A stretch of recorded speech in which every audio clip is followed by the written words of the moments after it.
I'm Ben Meyer. And I'm Rob Wright. And this week we want to talk about our old favorite DRM. Familiar topic, DRM. It's in the news again, in the gaming news. Spore was released on the 7th this past week, and immediately started getting a lot of bad reviews on Amazon, both on the UK and the US site. Last we checked, there was about 2,000 reviews, and 1,900 were one-star reviews. Yeah. Essentially a coordinated protest against the DRM that we talked about in a previous show. Yes. You know, Secure ROM coming back to Spore and to Mass Effect. So why the protest now? Well, basically to recap, I mean, like you said, last May, what happened was EA came out, or BioWare specifically came out and said that Mass Effect for the PC and Spore were going to have a brand of Secure ROM that would limit the activations to 3 for the game, and also was going to have a 10-day online re-authentication process, whereas at the end of 10 days, if you didn't get online to re-authenticate the game, you couldn't play it, it locked up. Now, there was an uproar about that, and fans went crazy, as well they should, and EA came back and said, oh, we've heard you, we're going to take away the re-authentication process. But I think what was maybe lost in that was that people didn't realize that Secure ROM was still going to be on the game, on Spore and Mass Effect, and was still going to limit your activations to 3. Yeah. 3 activations for those who aren't familiar with Secure ROM yet. It means, if you install new hardware, new OS, you move to another machine, 3 times. That's it. And then your system locks up. You can call up EA and ask them for more. And if you have a hard knock story, you bring out the waterworks a little bit. Maybe they'll give you another activation or 2. But it's at their discretion. They don't have to do that. And it's interesting that it's not in the EULA either, so that it kind of creates a lot more confusion there. Yeah. So you don't know what's going on, and you buy the game, and if you haven't read anything, you're kind of you could be lost real quick. So, it's a mystery because I think one of the reasons that PC gamers are really, really upset about this was because the DRM is on the game, but the game's already been cracked, and it's been out for probably about a week in advance of the release. So it's been on torrents. It's out there.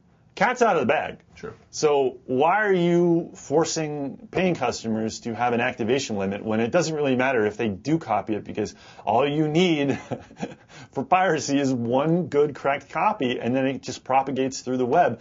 I don't really understand it. It's really... Yeah, Maxis hasn't come out officially about this.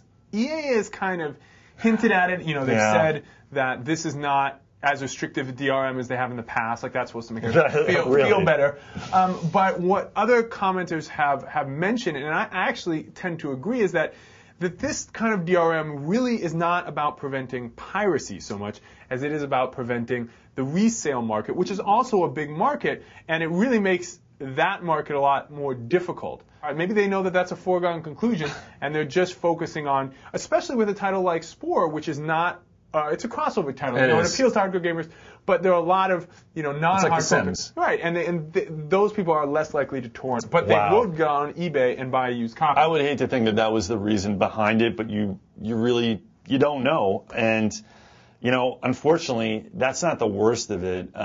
It's not just Spore that's going to have this type of DRM. EA came out this week on its official forums and had some really bad news. They said that all future EA titles for the PC will be having some type of brand of Secure ROM on their games, and that includes Crisis Warhead. It includes Command & Conquer, Red Alert 3, which is my current obsession in the office right now, the beta at least.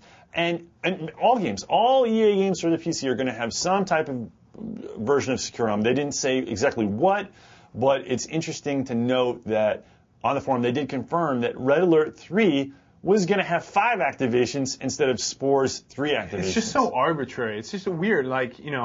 Why do that? I have an idea about that, Ben. It seems to me that Spore, like you said, is more a crossover title, appeals to people outside of the hardcore PC gaming audience. Red Alert 3 is an RTS, if you didn't already know, and that appeals to the hardcore PC gamer.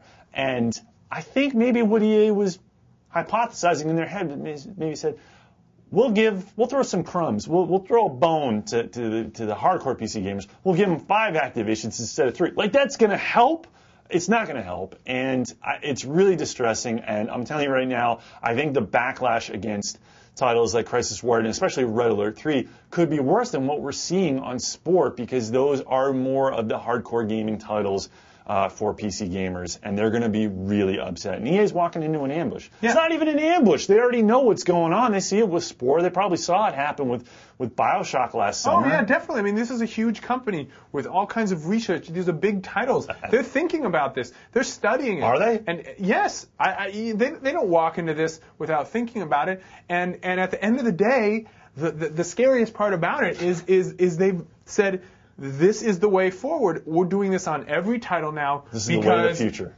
It makes the most financial sense, because that's all a company's trying to do, right? Is trying to make the most money, and alienating and people not buying hurts their sales. So what they're saying is, it doesn't hurt it enough for us not to do it. Yes. And where can you go from there? I mean, some people have been speculating that maybe that means that other publishers are going to go that route. There's nothing confirmed, but StarCraft 2 coming out, big PC titles. Yeah. If it's not an online title, this could be the wave of the future. Really it'd be interesting to see what the PC gaming line says about something like this. I know EA isn't in the gaming lines, but it's interesting though. I definitely applaud people for going online, making their voice heard, and taking a stand against what they think is wrong with this type of DRM.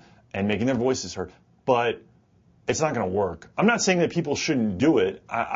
Listen. I think I applaud you. Don't pirate the game, boycott it, and complain about it, and grassroots, rah rah rah. But EA's not going to listen. No. They're not going to change. They're not going to change. I mean, like you said, they've looked at the numbers, and if they think this is the best way to go, they're not. I mean, don't hold your breath. This isn't going to change anytime soon. Future EA titles are going to have Securum, and that's because they have experience with it now. Listen, remember what happened with BioShock last summer after the uproar? They raised the limit to 5 from 3. But just last June, 2K came in and said, "Oh, by the way, no more activation limits. Yay!" But you know what? Securum is still on BioShock. If you went out and bought a copy of it today, that technology, that stuff, that crap is still going to be on your computer, even if it's not active. And that's another thing that people object to about Securum. It's got rootkit-ish technology, rootkit-like. So again, still something bad. that a hardcore gamer would be opposed to. Oh, God. So only time will tell how this plays into the next 12 months of PC gaming releases. Yeah, unfortunately, it doesn't look that good at all. But that's all the time we have for this week. I'm Ben Meyer. And I'm Rob Wright. And we'll see you next time.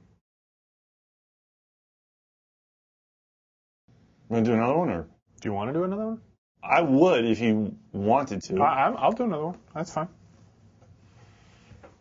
I mean, it was called 2ndtake. We should do another take, right? Okie dokie. Just because you didn't flub the first time, that doesn't. Yeah, frankly, I'm so happy about that. That doesn't mean you get out of doing a second take. It's the name of the show, for crying out loud. Easy there, Captain.